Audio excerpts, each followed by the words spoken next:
Hola, muy buenas tardes a todas, muy buenas tardes a todos.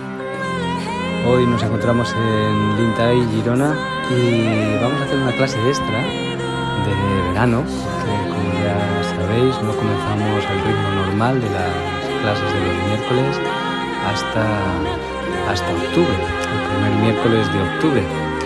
Y como no, la aprovecharemos para comenzar ciclo y explicaros tantas cosas que tenemos programadas y previstas para hacer en el nuevo año lectivo, tanto a nivel de los estudios de investigación y de otro montón de cosas que serán de vuestro interés.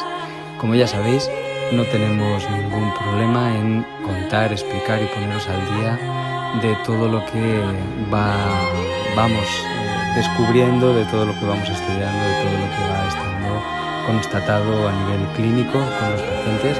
Y para nosotros es un placer que pueda llegar a mucha gente y puedan aprovecharse de ese tiempo empleado de estudio, de conocimiento, de investigación, de trabajo con pacientes por una humanidad que quiere saber. Bueno, pues hoy nos encontramos aquí, para hablar de una patología que se llama la fatiga crónica. Y bueno, la fatiga crónica tiene algunas cosas interesantes. Es una patología que antiguamente nada más se daba en las personas los soldados del ejército principalmente.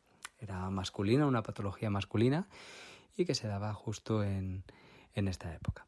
Entonces, como en la mayoría de las patologías, es interesante estudiar el impacto social para poder determinar si ha sido interesante por la fisiología del ser humano dar esa respuesta a nivel de patología para adaptarse a otra situación.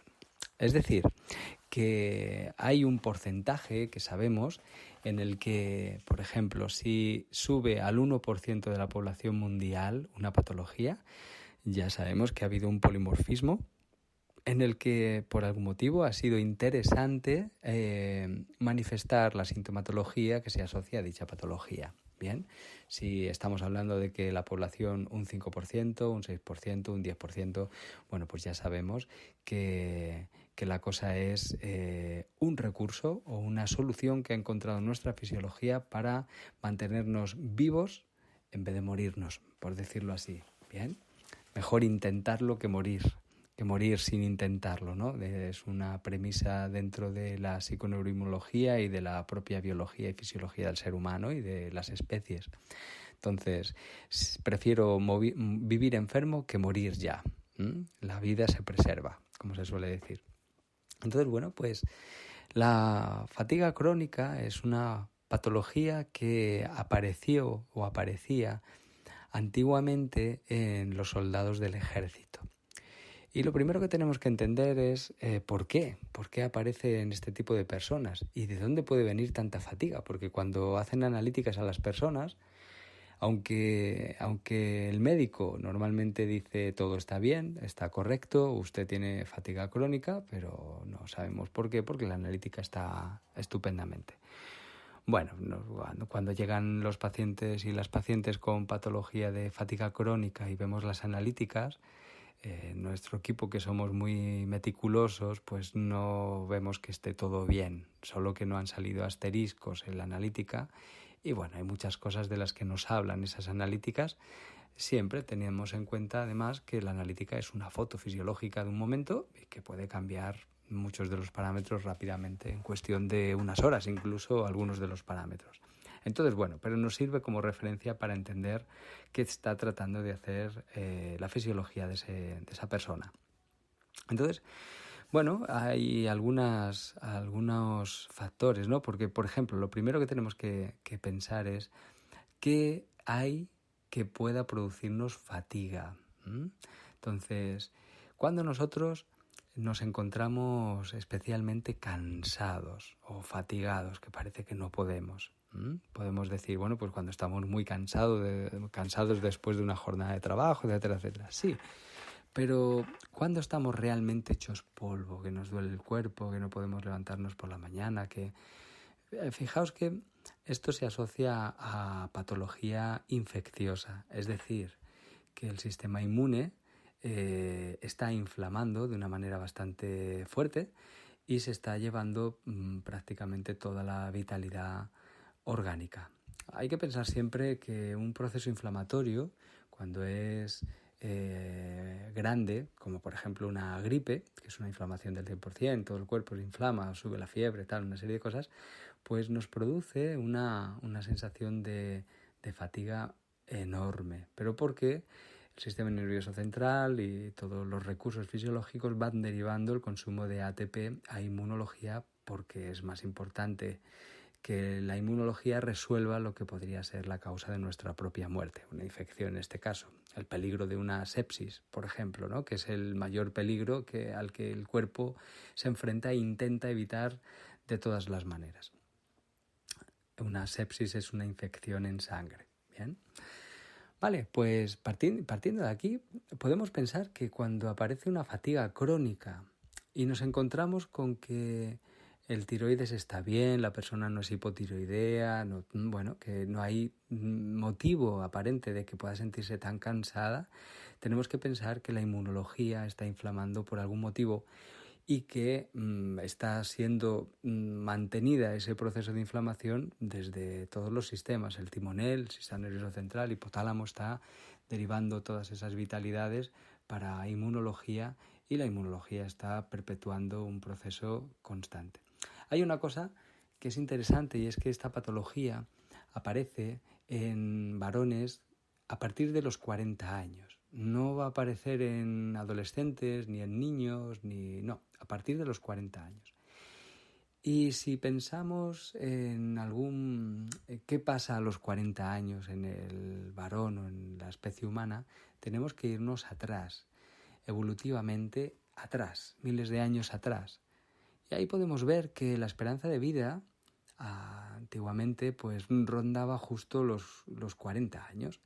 Es decir, que nuestra fisiología tiene una respuesta, algo pasa, se suele decir la crisis de los 40, por ejemplo, ¿no? Es muy conocido. Y claro que sí, porque nosotros, el cuerpo, está preparado para vivir muchos años, pero hemos estado miles de años muriendo rondando los 40. Hay un cambio importante y que siempre va a depender, pues, enfermedades, infecciones, traumatismos, muchas otras cosas, pero también que vitalidad, es decir, si tenemos recursos vitales energéticos, es decir, si tenemos suficiente ATP, si el tejido no está tan dañado por lo que hemos ido viviendo a lo largo del tiempo y puede mantenerse ahí aguantando todavía más. ¿Bien? Entonces, bueno, como dato curioso, esta patología aparece a partir de los 40 años, normalmente, en varones. Como os decía, antiguamente era una patología de las personas, de los militares, de los que trabajaban en el ejército o estaban alistados en el ejército. Bien. Entonces ocurría porque cuando estás en una guerra o estás en el ejército, estás en el frente, que era donde más a las personas que más le pasaba, ocurre que si te coges un resfriado, te coges una gripe, una infección, una colitis, un dengue, cualquier cosa, tienes que seguir adelante. Es decir, que te pueden matar. O sea, no sabes si te van a matar hoy, te van a matar mañana, se juntan varios factores. Uno, que tienes los niveles de estrés y de los ejes del simpático y adrenal, etcétera, activos a unos niveles muy, muy altos. Segundo, que hay una incertidumbre enorme de si moriré hoy o no moriré hoy. No sé si moriré de la infección o moriré de que me caiga una bomba o me den un tiro o algo pase así. Bien, entonces hay una situación muy peculiar. Estoy solo, no tengo a la familia cerca, tengo lo que es mi familia ahora, que son mis compañeros soldados que están por allá y que dependo de ellos y ellos dependen de mí. Y todo oyendo las balas por encima, como podríamos decir, ¿no? Entonces, ocurre que cuando tenemos una infección en este estado, el cuerpo tiene que hacer que derive vitalidad ya no solo a inmunología, sino que necesitamos correr y salvar la vida también. Entonces, normalmente las personas en las que les pasaba esto y se solucionaba la infección en un estado en el que había ese peligro de muerte constante, con esa incertidumbre de si morías hoy, morías mañana, etcétera, pues lo que ocurre es que el cerebro al final no se entera de si realmente se ha resuelto la infección o no. Estoy resumiendo mucho, pero más o menos es una cosa así. Es decir, no tenemos motivo infeccioso, pero no se desactiva el proceso de respuesta de activación del sistema inmune. Sigue en estado de alerta y sigue inflamando. ¿Bien? Cuando esto se empieza a mantener en el tiempo, la consecuencia posterior es la fatiga crónica. ¿Bien? Entonces, fijaos, aparece un síndrome curioso en el 11 de septiembre con la caída de las Torres Gemelas. No me acuerdo qué año fue, no sé si fue en el 2011, creo recordar, ¿verdad? Bueno, pues el 11 de septiembre, no, el 2011, ahora no me acuerdo cuándo cayó las Torres Gemelas.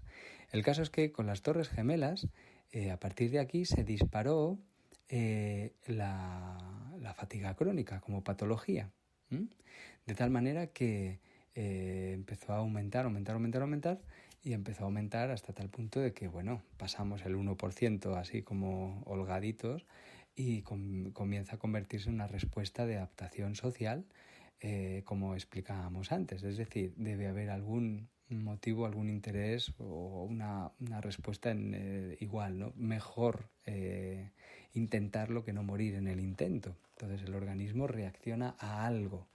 Pero estamos hablando ya de personas que no están en el ejército, ¿bien? Estamos hablando de que aparece un síndrome que es el síndrome del terrorista. Esto significa que hay un atentado como el de las Torres Gemelas y las personas, la población, sobre todo la cercana, pues está cada día con el miedo, el pánico, el terror de que puede haber otro atentado en cualquier momento y no saben si les va a tocar a ellos o no. Bien, entonces esto pasaba también en el País Vasco, aquí en España, cuando estaba ETA y en Madrid y bueno, luego también con las Torres Gemelas después estuvo el atentado en Madrid y también se disparó la fatiga crónica. Bueno, pues lo que hay es esa incertidumbre y ese miedo ligado a lo que se denominó el síndrome del terrorista y que va asociado a que la persona, si en este estado de esa sensación de que te puedes morir en cualquier momento, coges una infección, ocurre como los soldados del ejército. Ahora tenemos el problema de que puede ocurrir que no se desactive después inmunología o el cerebro no se entere de que realmente la infección está resuelta. Entonces mantiene un proceso de inflamación constante y una consecuente fatiga crónica, una fatiga que no se sabe muy bien, analíticamente no se ve nada, no hay motivo infeccioso, no hay nada, pero hay esa respuesta en la que no se ha desactivado. Bien. Entonces, bueno, pues aquí tenemos una situación muy parecida ahora mismo con el coronavirus a nivel mundial, con muchas personas con mucho miedo, con muchas personas que evidentemente han podido coger una infección en la tripa, en el digestivo, una infección de un resfriado, cualquier cosa. Imaginaos en plena crisis de coronavirus que coges un resfriado normal, pues el miedo se va a disparar porque lo primero que vas a pensar es que tienes el coronavirus. Bien, evidentemente se junta con que no trabajábamos o muchas personas no trabajaban, pero había otras que sí. Vamos a poner la situación en la que la persona está trabajando con todo el miedo del coronavirus. Pensad en las personas, por ejemplo, de los hospitales, todos los que trabajaban allí, médicos, sanitarios en general, personas que se encargaban de la higiene del restaurante, de cocina, de todas las personas que trabajan en el hospital, que pueden estar y tienen la certeza de